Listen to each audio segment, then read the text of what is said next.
Nithyananda, this is my Chitambara, the Smiling Sannyasi.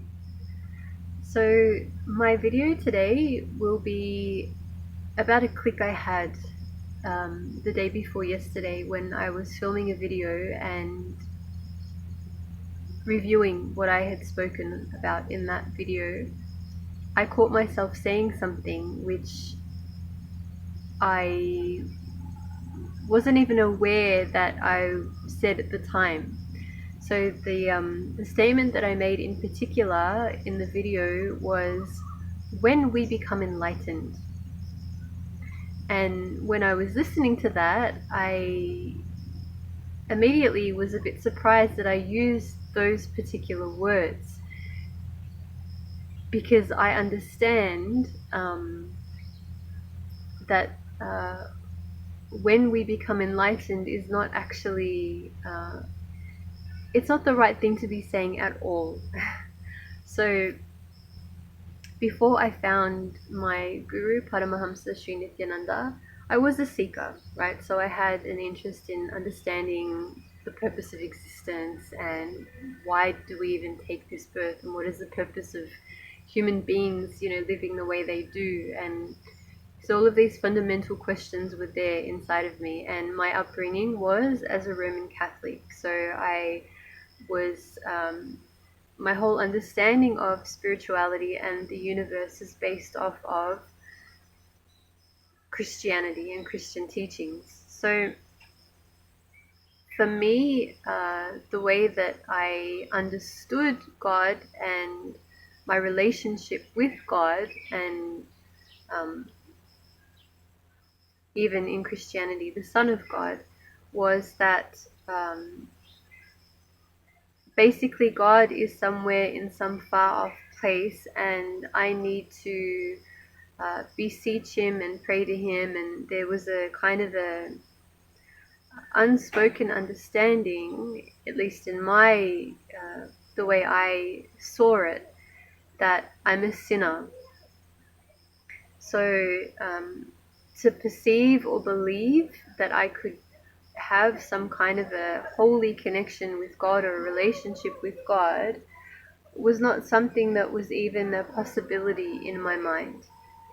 For saints and holy people, and I don't even know what constitutes a saint or a holy person, but it definitely wasn't me in the life I was living. That much was definitely clear for me. So I never perceived that that enlightenment even could be something for someone like me. So the beauty of the Vedic tradition, and thankfully having someone like Swamiji around who's reviving this beautiful, beautiful way of life, is that we were actually an enlightened civilization at one point in time, and we've strayed away from that. We've strayed quite far away from that, actually. So I used to have some weird ideas about what enlightenment is, even this whole me catching myself saying this statement that when we become enlightened, as if it's something that will happen in some far off place and time, which is not at all true. So it's basically just a realization. So once we start understanding the nature of the mind and the tricks of the mind, and start understanding what we are not, which is basically what a lot of, if you look at any of the great Hindu masters, they will teach us to look at the mind and see, okay, how do we get conditioned, and what is this I? What is this I? Questioning that very like the very I within us that has such a strong hold of identification with the body and the mind, questioning that.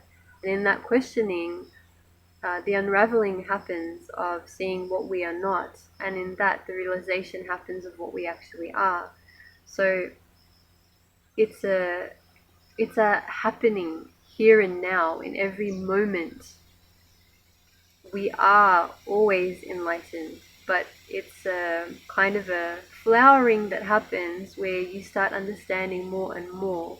Oh yes, I am already that. And it's It's something that humanity very much needs to come back to, this fundamental understanding of our true nature, what we really are. Um,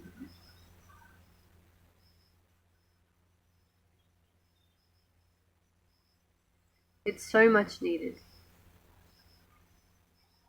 I wouldn't say that we're at crisis point, but the way we're functioning now is certainly not working. The way we're treating the planet, the way we're treating one another, the violence, how we treat animals, it doesn't work. There's something that is not functioning in that, in the it's in attunement with the highest way of life, with the most beautiful way that we could be living and flourishing. So if you have any beliefs like I used to, that enlightenment is not for you, or that it'll take, maybe not this birth or another birth, it's all just a bunch of thoughts. So um, the best thing that you can do is start looking at any of the great literatures by any of the great Hindu masters, and start immersing yourself in the understanding of what they're trying to convey. And it brings a tremendous amount of healing, and I couldn't have imagined that this kind of a life was even possible for someone like me that had drunk alcohol and